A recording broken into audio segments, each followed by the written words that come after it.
Hi everyone, welcome back my YouTube channel market 24/7। तो आज हम लोग डिस्कस करेंगे दोस्तों वोडाफोन आइडिया लिमिटेड को। इस कंपनी की बात की जाए तो कंपनी में काफ़ी शानदार तेज़ी देखने को मिली।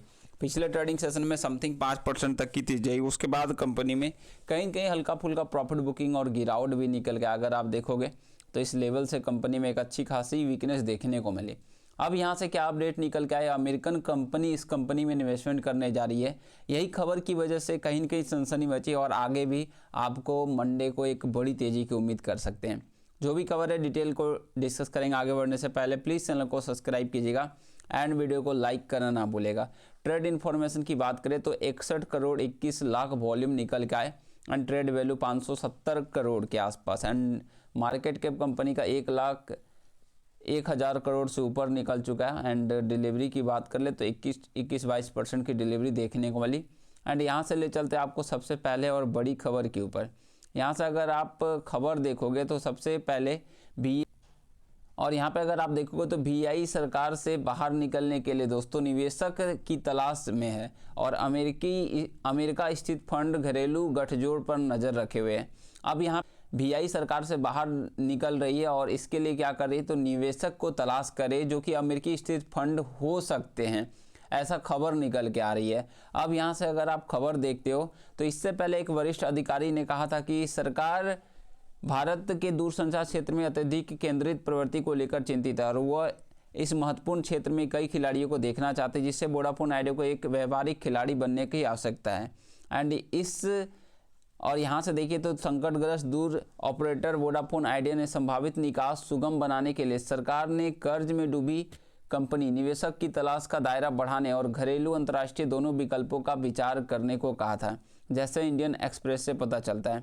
पिछले महीने इस अखबार ने खबर दी थी कि दो बड़े घरेलू कॉर्पोरेट ने अलग अलग इस संबंध में रुचि दिखाई है। सबसे पहले अगर बात की जाए तो वोडाफोन आइडिया ने भारी कर्ज के कारण उसके अस्तित्व का भविष्य अनिश्चित और वह प्रतिद्वंदी रिलायंस जियो और भारतीय एयरटेल के हाथों में लगातार ग्राहक भी खो रही है, इसलिए अब अंतर्राष्ट्रीय निवेशक की तलाश भी शुरू कर दी गई। ऐसे दो शीर्ष सरकारी अधिकारी ने बताया कि ऐसा समझ आता है कि भारतीय मूल के संस्थापक दोस्तों एक अमेरिकी फंड ने रुचि दिखाई है, तो यूएस से एक बड़ी यहाँ पर इन्वेस्टमेंट मिलने वाली है कंपनी को। अगर ऐसा होता है तो यहाँ से वह दूरसंचार क्षेत्र में परिचालन अनुभव रखने वाले एक घरेलू भागीदार के साथ हाथ मिला सकता है। तो हो सकता है अमेरिका से एक बड़ा इन्वेस्टमेंट आए। और वोडाफोन आइडिया ने दूरसंचार विभाग ने इस मामले पर टिप्पणी के लिए द इंडियन एक्सप्रेस के सवाल का जवाब अभी तक नहीं दिया है, पूरी तरह से खुलासा नहीं किया है।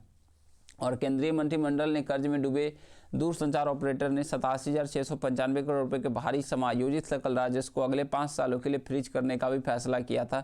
ये काफ़ी अच्छी खबर आई थी और भविष्य की देनदारियों पर स्पष्टता मिल सके, क्योंकि यह निजी क्षेत्र द्वारा रखी गई एक पूर्व शर्त थी। सरकार ने फरवरी 2025 में वोडाफोन आइडिया के ब्याज बकाये के बदले 49% की इक्विटी भी हासिल कर ली थी, जो कि यहाँ के आप देख ही सकते हो।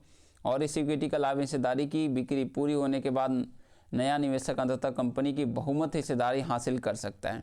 तो जो भी अब नया कहिए तो हिस्सेदारी हासिल करेगा ना, तो उसको बहुमत हिस्सेदारी मिलेगा और ये भी हो सकता है आगे चलकर वो प्रमोटर भी लिस्ट में जुड़ जाए। एंड यहाँ से अगर आप देखिए तो सरकार की हिस्सेदारी के अलावा वोडाफोन आइडिया में 16% आदित्य बिरला एंड यहाँ पर देखिए तो 9.5% संस्थागत निवेशक की और 11% गैर संस्थागत निवेशक की होल्डिंग देखने को मिलती है।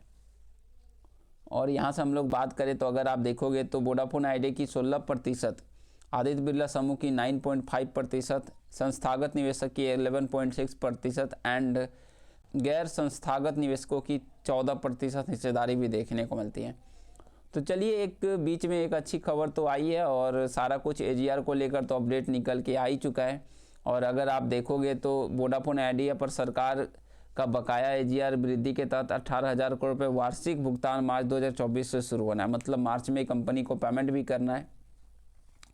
और यहाँ से ध्यान रखिएगा, अब ये जो खबर निकल के आ रही है एक पॉजिटिव खबर कह सकते हैं, जो कि एक काफ़ी अच्छे कंपनी के लिए एक बेहतरीन पॉइंट होगा। देखिए जब तक बाहर से इन्वेस्टमेंट आता है ना, देखिए अगर बाहर से इन्वेस्टमेंट आता है, अमेरिकी जैसे फंड से इन्वेस्टमेंट आता है, तो कंपनी के लिए एक बेहतर पॉजिटिव पॉइंट हो सकता है और यहाँ से फिर कंपनी एक नेक्स्ट मूव होगी।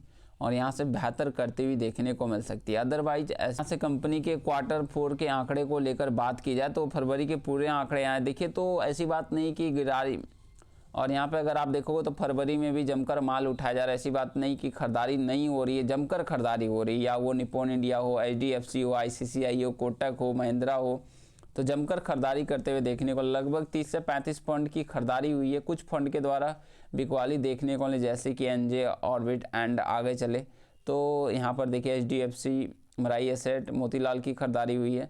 तो काफ़ी ज़्यादा पॉजिटिव पॉइंट ही निकल के आते हैं कि म्यूचुअल फंड का खरीदारी करना। और आने वाले टाइम में देखिए जल्द अब Q4 के आंकड़े भी आएंगे। अगर कंपनी के क्वार्टर के नंबर में कुछ भी सुधार होता है तो कंपनी कुछ बेहतर कर सकती है, अदरवाइज कोई चांस नहीं है। बाकी खबर काफ़ी अच्छे आ रहा है और उम्मीद करते हैं कि आगे चलकर कंपनी यहाँ से बेहतर कर सकती है। देखते हैं अब आगे क्या खबर निकल के आती है और कब तक इसमें कहिए तो आने वाले टाइम में US इन्वेस्टर की एंट्री होती है। जैसे ही US इन्वेस्टर की एंट्री होगी तो फिर ये कंपनी और कमाल करती हुई देखने को मिल सकती है। बाकी आगे जो भी खबर आता है अब तक ज़रूर पहुंचेगा। चलिए मिलते हैं नेक्स्ट वीडियो में। Thanks for watching. जय हिंद, जय Bharat. Please share, subscribe and like.